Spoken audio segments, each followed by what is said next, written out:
आखिर ऐसा क्या हुआ कि महाशक्तियों का पुराना घमंड अचानक नई दिल्ली के एक बड़े फैसले से पूरी तरह हिल गया है?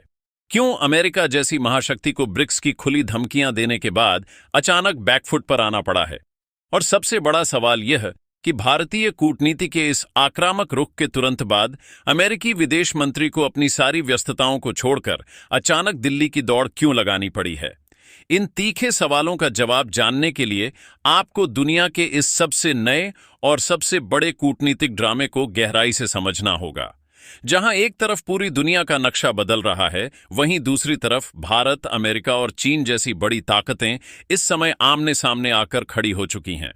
वॉशिंगटन के बड़े बड़े डिप्लोमेट्स और बीजिंग के रणनीतिकार इस समय भारतीय कूटनीति की रफ्तार को देखकर पूरी तरह हैरान और परेशान हैं। दरअसल नई दिल्ली की ऐतिहासिक धरती पर हुई ब्रिक्स देशों के विदेश मंत्रियों की यह बैठक कोई साधारण या औपचारिक मुलाकात नहीं थी। ये वो पावरफुल मंच बन गया जहां भारत ने पूरी दुनिया को बहुत ही कड़े और साफ शब्दों में अपनी असली ताकत का एहसास करा दिया है। भारत ने इंटरनेशनल कम्युनिटी के सामने खड़े होकर बिना किसी झिझक के यह साफ कर दिया कि अब एक तरफा प्रतिबंधों, सुपर पावर्स की दादागिरी और पश्चिमी देशों की मनमानी के दिन हमेशा के लिए लद चुके हैं। भारत ने इस वैश्विक मंच से खुलकर आवाज उठाई कि जो भी देश अंतर्राष्ट्रीय कानूनों और संयुक्त राष्ट्र चार्टर के खिलाफ जाकर दूसरे देशों पर दबाव बनाने के लिए आर्थिक प्रतिबंधों को एक हथियार की तरह इस्तेमाल कर रहे हैं, उनकी इस मनमानी पर अब पूरी दुनिया को गंभीरता से ध्यान देना होगा। यह सीधे सीधे अमेरिका और उसके पश्चिमी साथियों की उस पुरानी नीति पर एक बहुत बड़ा और करारा प्रहार था, जिसके जरिए वे सालों से दुनिया के बाकी देशों को अपनी उंगलियों पर नचाते आए हैं। भारत का यह आक्रामक और ओजस्वी रुख देखकर वॉशिंगटन की सत्ता के गलियारों में अचानक सन्नाटा पसर गया, क्योंकि उन्हें इस बात का अंदाजा बिल्कुल नहीं था कि भारत इस मीटिंग में इतनी बेबाकी से उनकी सबसे कमजोर नस पर हाथ रख देगा। भारत ने सिर्फ प्रतिबंधों की ही बात नहीं की, बल्कि पश्चिम एशिया में लगातार बढ़ रहे भारी तनाव, रणनीतिक रूप से बेहद महत्वपूर्ण हार्मोन स्ट्रेट और लाल सागर के समुद्री व्यापारिक रास्तों में पैदा हुए बड़े खतरों को लेकर भी एक बेहद गंभीर और कड़ा संदेश जारी किया।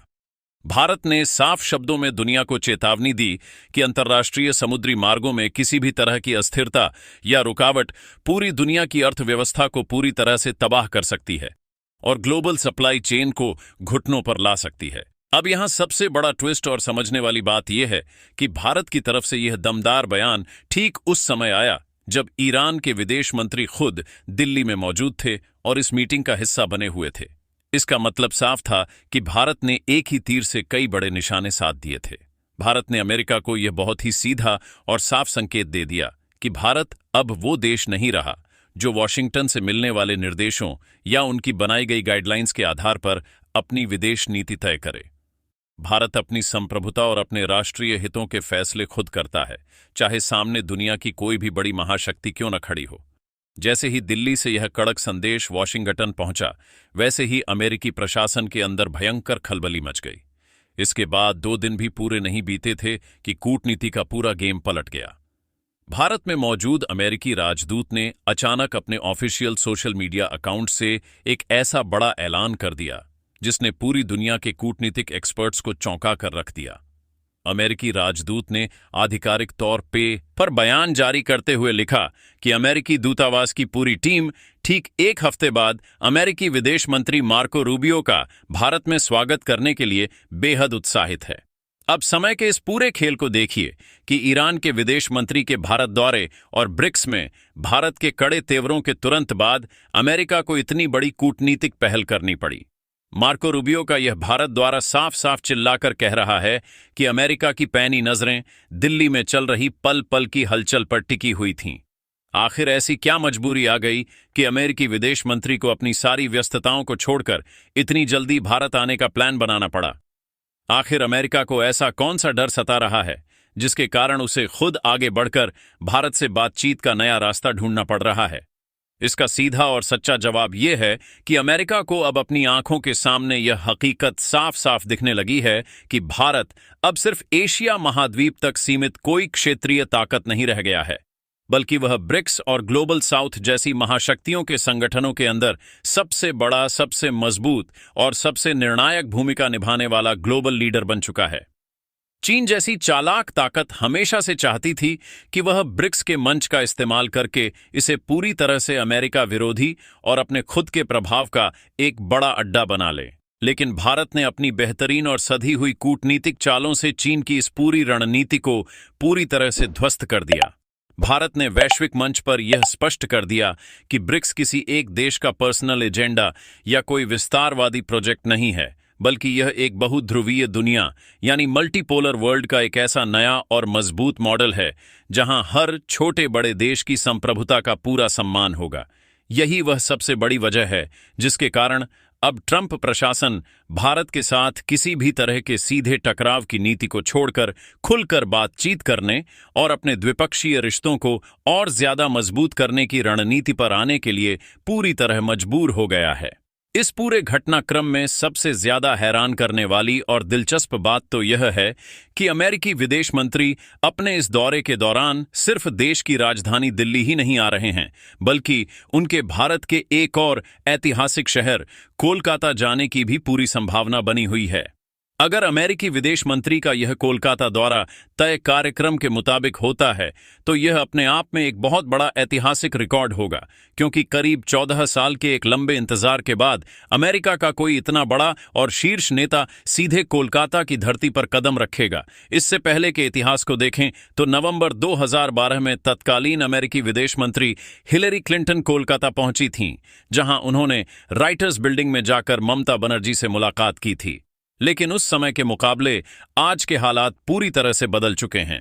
क्योंकि पश्चिम बंगाल की जमीन पर अभी महज 5 दिन पहले ही एक बहुत बड़ा राजनीतिक उलटफेर हुआ है और वहां भारतीय जनता पार्टी की नई सरकार का गठन हुआ है। अमेरिका की नजरें भारत के इस पूर्वी राज्य में हुए इतने बड़े राजनीतिक बदलाव और वहां की नई परिस्थितियों पर बहुत ही बारीकी से टिकी हुई हैं। यही कारण है कि अमेरिका अब बंगाल के इस नए पॉलिटिकल सिनेरियो को भारत और अमेरिका के संबंधों के लिहाज से बेहद अहम मानकर चल रहा है। इस रणनीतिक मोड़ पर हमें यह भी देखना होगा कि अमेरिका के इस बदले हुए रुख के पीछे केवल कूटनीति नहीं, बल्कि बहुत बड़े आर्थिक आंकड़े और भारत की व्यापारिक ताकत भी शामिल है।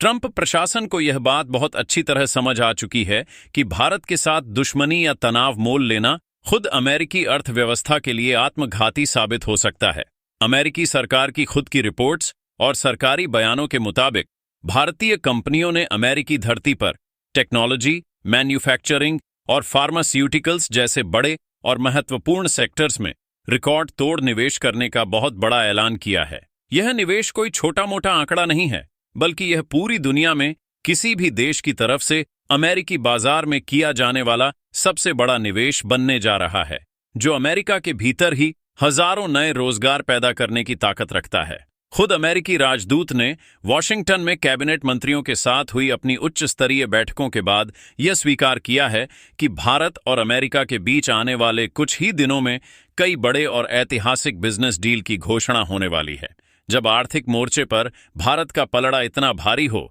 तो अमेरिका के लिए भारत की शर्तों को मानना और बैकफुट पर आना एक बहुत बड़ी मजबूरी बन जाता है। इसके साथ ही वैश्विक सुरक्षा और अंतर्राष्ट्रीय समुद्री व्यापार के मोर्चे पर भी भारत की स्थिति पहले से कहीं ज्यादा मजबूत हो चुकी है। हॉर्मोन स्ट्रेट और लाल सागर जैसे संवेदनशील समुद्री रास्तों में जब भी तनाव बढ़ता है तो पूरी दुनिया के सामने अचानक तेल संकट और भयंकर महंगाई का खतरा मंडराने लगता है। ऐसे समय में भारत ने जिस तरह से अपनी नौसैनिक शक्ति और कूटनीतिक प्रभाव का इस्तेमाल करके वैश्विक व्यापारिक जहाजों की सुरक्षा को सुनिश्चित करने की बात कही है, उसने पश्चिमी देशों को यह सोचने पर मजबूर कर दिया है कि बिना भारत के सक्रिय सहयोग के दुनिया के इस हिस्से में शांति और स्थिरता बनाए रखना पूरी तरह से नामुमकिन है। भारत ने पश्चिम एशिया के संकट पर हमेशा एक बेहद संतुलित और न्यायसंगत रुख अपनाया है, जिससे अरब देशों से लेकर ईरान तक भारत की साख बहुत ज्यादा बढ़ी है। जब अमेरिका और इजराइल के एक्शन की वजह से खाड़ी देशों में तनाव अपने चरम पर था, तब भी भारत ने अपने हितों की रक्षा करते हुए दुनिया को यह दिखा दिया कि भारतीय कूटनीति किसी के दबाव में आकर काम नहीं करती, बल्कि वह अपने सिद्धांतों पर हमेशा अडिग रहती है। अब इस पूरी पिक्चर का एक और सबसे बड़ा और रोमांचक पहलू यह है कि भारत एक तरफ जहां ब्रिक्स के मंच पर ईरान, रूस और चीन जैसे देशों के साथ बैठकर वैश्विक सुधारों की बात करता है, वहीं दूसरी तरफ वह अमेरिका, जापान और ऑस्ट्रेलिया के साथ मिलकर क्वाड संगठन के जरिए इंडो पैसिफिक रीजन में सुरक्षा और स्थिरता का सबसे बड़ा स्तंभ बना हुआ है। अमेरिकी विदेश मंत्री का यह दौरा केवल द्विपक्षीय बातचीत के लिए नहीं है, बल्कि वह भारत की मेजबानी में होने वाली क्वाड देशों के विदेश मंत्रियों की बैठक में भी शामिल होने के लिए विशेष रूप से आ रहे हैं। यह भारत की कूटनीति की वो बेजोड़ और अद्भुत मास्टर क्लास है, जिसे देखकर दुनिया के बड़े बड़े पॉलिटिकल एक्सपर्ट्स अपने दांतों तले उंगलियां दबा लेते हैं। भारत ने खुद को एक ऐसे वैश्विक पुल के रूप में स्थापित कर लिया है जिसके बिना न तो पूर्व का कोई संगठन पूरा हो सकता है और न ही पश्चिम की कोई बड़ी रणनीति कामयाब हो सकती है। अमेरिका को यह बात अब बहुत अच्छे से समझ आ चुकी है कि अगर उसने भारत को दबाने या अपनी मर्जी थोपने की कोशिश की तो भारत पूरी ताकत के साथ ग्लोबल साउथ की कमान संभाल लेगा, जिससे अमेरिकी डॉलर की बादशाहत हमेशा के लिए गहरे खतरे में पड़ जाएगी।